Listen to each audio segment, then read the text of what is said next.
think I'm going to put a complaint into management about the view.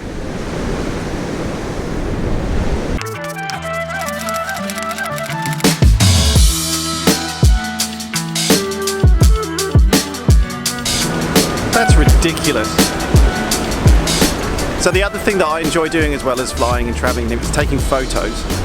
And when you've got a background and scenery like this first thing in the morning, you just got to get up and try and catch that sunrise. You can kind of get that really nice golden light that comes off the sunrise and try and capture it. So when it's taking off, when the sun's taking off in the skies, admittedly not the best sunrise today. You can see we got quite a bit of cloud cover as well.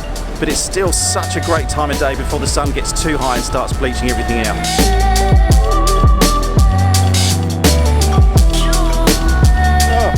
Wet. It rained overnight. I can also see how this scene would have been a lot more romantic with Jack, but rather than me sitting here on my own.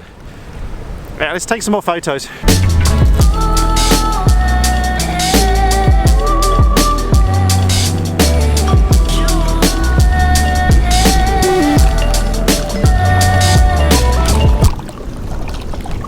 Hey little guy. See, sometimes all you need to do is wait another 5 or 10 minutes and the sun just does this amazing thing. Look at it. It's just lifted up above the clouds there on the horizon. I don't know whether you can see. And it's just found this kind of diffused gap with some low-lying cloud. And it's just making this light. Look at this orange light.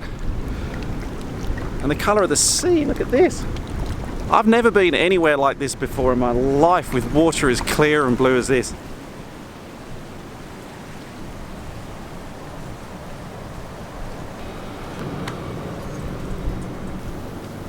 Rained overnight.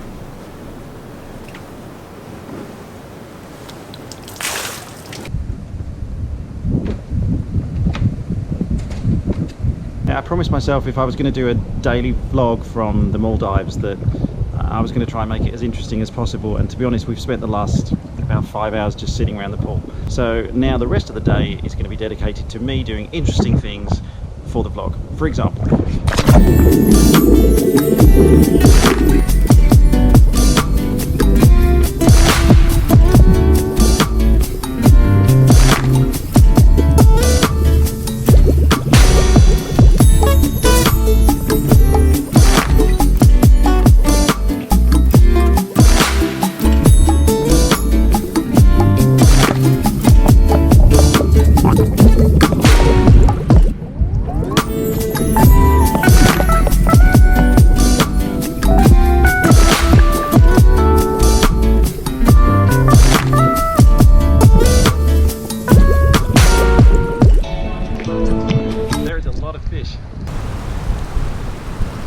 look at these guys.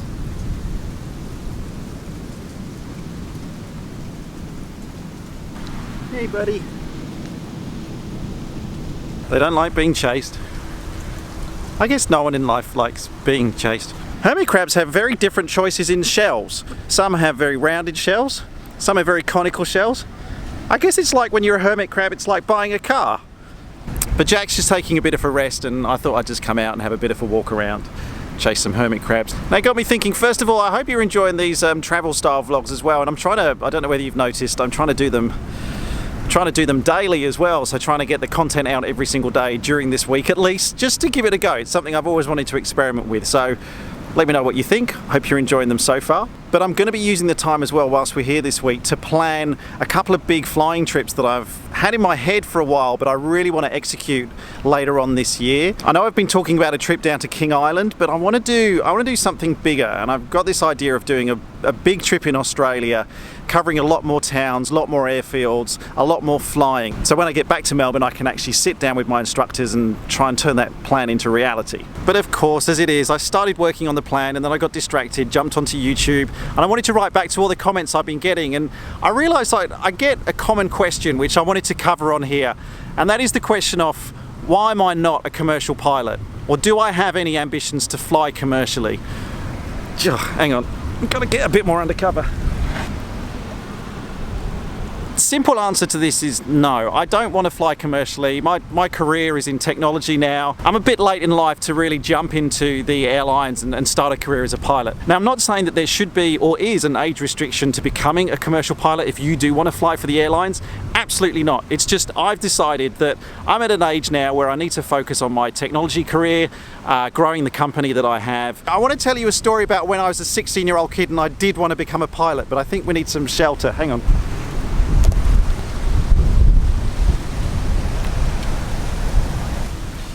Now, when I was 16 years old in high school in the UK, I distinctly remember we had what we called a careers day. Careers advisor came in and we all got a chance to talk to them about what we wanted to do in our life. And at that point, I actually had quite a good idea that I wanted to apply to the RAF, join the military and become a fighter pilot. But I distinctly remember talking to the careers advisor, telling them that I wanted to be a pilot. And at that age, I was pretty much the same height that I am now. I was pretty much fully grown. I'm 6'2".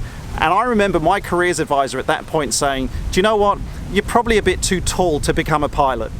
And that stuck with me. To be honest, a grown-up telling me that I was too tall to do something kind of made me think, well, do you know what? They're the careers advisor. They know better than me. I'll listen to them. And before I knew it, my career was in technology and I'd left aviation behind me.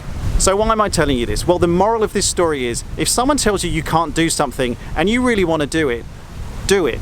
And when it comes to aviation, that's no different. People will tell you it's too expensive, you haven't got time, you don't have the skills, you're no good at maths. Whatever they're telling you, if flying is something that you want to do, if flying is in your blood, if you know you can be a great pilot, then go out there and be a great pilot. All right, that wind is getting worse and I need to get inside and get ready. We've got a Thai meal booked actually out there. It's a Thai restaurant right out in the ocean.